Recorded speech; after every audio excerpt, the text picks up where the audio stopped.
welcome to the Joël Mataig podcast. Today, we're taking a slow walk through Paris's 5th Arrondissement, a neighborhood where the past lingers in the air, where Roman ruins sit quietly in the shadows of bookstores and cafes, where the hum of a Miles Davis record drifts out from a small shop, and where the ghosts of writers and poets still whisper. Paris holds on to its history in layers, and today, we're tracing shadows and echoes through one of its oldest quarters. I started with a familiar habit.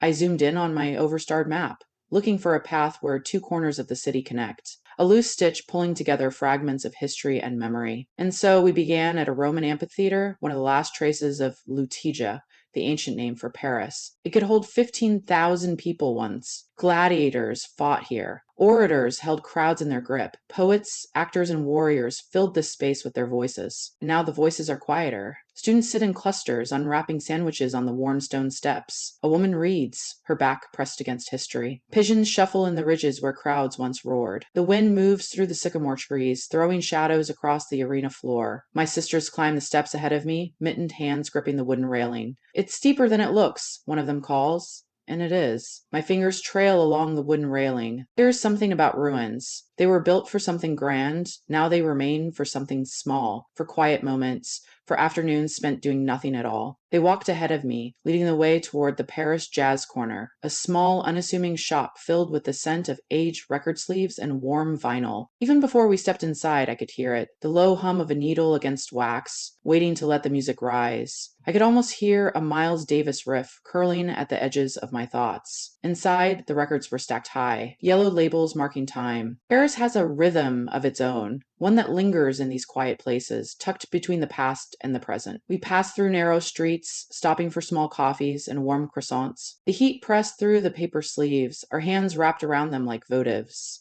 Paris in winter feels like it was made for walking, for tucking into dimly lit shops, for tracing the edges of streets where time seems to fold. A striped shirt passed in front of us at the crosswalk. The photo now marks where I need to return, Saint Etienne du Mont Church. But Paris is like that. You'll never see every corner. You'll always leave something behind, something waiting to be found on another day. Nearby, we passed Hemingway's first apartment, a small, nondescript building where he lived in the early 1920s. Newly married, newly poor, carrying stories in his pockets, walking these very streets. Years later, in a movable feast, he would write about these streets, about the people who lived here, those who found joy even in hardship. They say the seeds of what we will do are in all of us, but it always seemed to me that in those who make jokes in life, the seeds are covered with better soil and with a higher grade of manure.